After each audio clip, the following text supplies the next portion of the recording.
architecturally, there are three styles of the Black House, which may or may not be correct designations.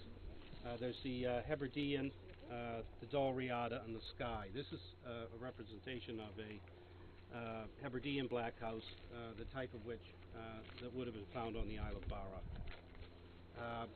Interestingly enough, it's called Taitu, but only in the Isle of Lewis. Taitu means Black House. In all other parts of the Gaeltacht, they're referred to as either Taitui or Taitua, which simply means thatched house. Of course, there's an ongoing discussion as to why it's been called termed Black House in English, but one theory tends towards believing that the government-sponsored houses that were built on cinder blocks and whitewashed set the older houses in relief to these lime-washed government-sponsored buildings, hence the distinction White House, Black House. It really doesn't have much to do with how dark it was inside. Pardon? How dark it was inside. No. Or the color of the house. No. That's one argument anyway. Money.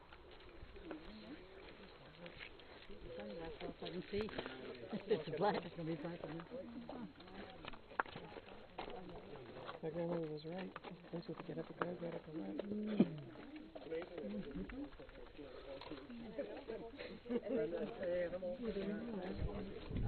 Pardon? Well, they didn't build these here. So very suitable for the climate.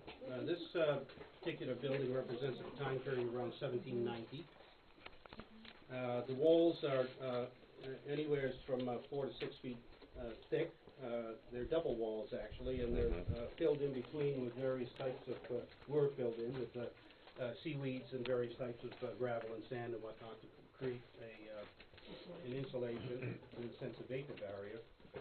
Aerodynamically, they were very cleverly engineered, and although this may seem quite primitive to us, particularly as North Americans, when we see the first frame house, these buildings were actually a prototype for many of the kinds of greenhouses that people are talking about building these days. For example, a lot of meat and fish was hung from the capitan or the rafters, and the buildings were designed in such a way as the smoke rose up from the fire in the middle. It would circulate and semi-preserve those food items. The hole in the roof, which is called a wiyah. We have a metal thing there because of some safety regulations that the province insists on, but it simply would have been a hole in the roof. And in some houses, they didn't even have a hole in the roof, by the way. The roofs were consisted of two parts as far as the covering goes. One was called a scrap, which is like an undercoating for a rug, and the other was the thatch itself. And the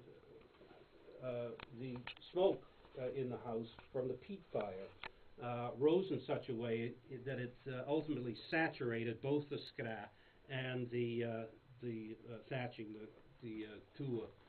And at that point, the family would tear all of that off and take it out in the garden and plow it under to fertilize and to mulch their gardens. They're very, very pragmatic. Nothing went to waste.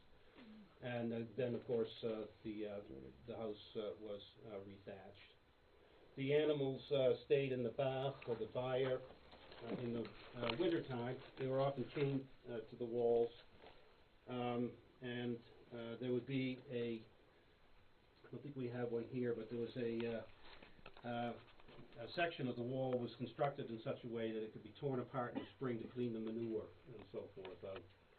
One kind of interesting fact that I came across a number of years ago was that when tuberculosis was so common in the industrialized parts of Britain, like cities like Manchester, Liverpool, and so forth, A few illness complaints from tuberculosis were recorded in the Highlands because the people and the animals lived under the same roof, and the ammonia content from the urine of the animals is inimical to the tuberculin germ, and hence people were relatively free from that disease. So at the time when it was a scourge.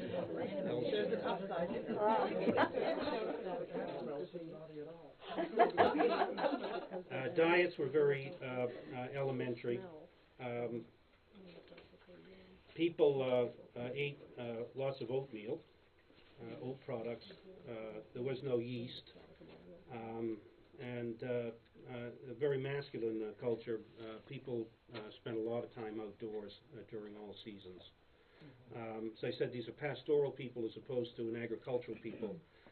Much like the Swiss, they would go to the upland areas around their townships to graze their animals in the summertime, so-called aari, or the shieling if you wish, and to preserve the grass in the lower areas around the township so that would be available for their animals later in the year. They often became hard-pressed for food along towards spring, and it was a very common thing for them to bleed their animals, take the blood and mix it with oatmeal. Exactly. So this is where we're at now, and because of various economic pressures, be they the clearances or just the collapse of the kelp industry, poverty in general, these are the kinds of homes that people left to come to Cape Breton, from the Isle of Bar and elsewhere.